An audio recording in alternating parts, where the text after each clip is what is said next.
In this video clip, we will be discussing the knee joints. I will cover the articulations, the movements permitted by this joint, and also discuss some of the ligaments which are involved in supporting it.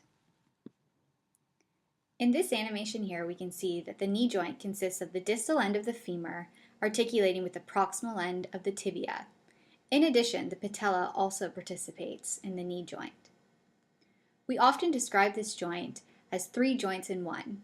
There's an articulation between the femur and the patella, and a tube between the tibia and femoral condyles. Here we can see the medial condyle of the femur and the medial condyle of the tibia. Here's the lateral condyle of the femur and the lateral condyle of the tibia. When watching this animation again, you can note that the fibula does not participate in the knee joint. This particular synovial joint is a hinge joint. Movements permitted at this joint include extension and flexion. This picture here on the left, we can see an extended knee joint, and the one on the right is a flexed knee joint. These hinge movements are also combined with gliding and rolling, and with rotation about a vertical axis. From this picture here, we can easily see that the distal end of the femur consists of these rounded ball-like projections, and the proximal end of the tibia is almost like a flat surface. To help increase the congruency between these two bones, we have menisci. In this superior view of the tibia, we can see the menisci. Here we have the almost complete circle-shaped lateral meniscus and the C-shaped medial meniscus. Both of these menisci consist of fibrocartilage. They act as shock absorbers and also help to increase the congruency between the distal end of the femur and the proximal end of the tibia.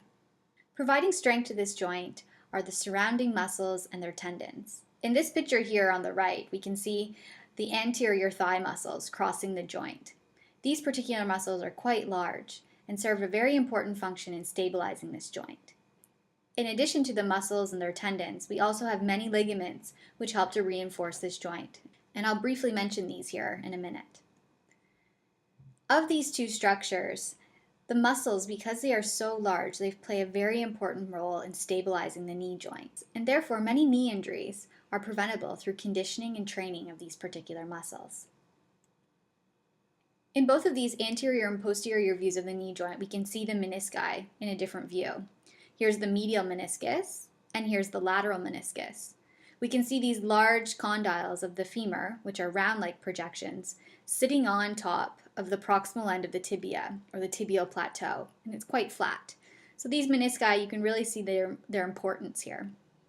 In addition to these structures, we also have ligaments helping to support this joint. Here we have the anterior cruciate ligament. It's named the anterior cruciate ligament because it starts on the anterior side of the tibia. Cruciate means cross. It crosses over with the posterior one, which we can see a little bit of it here behind.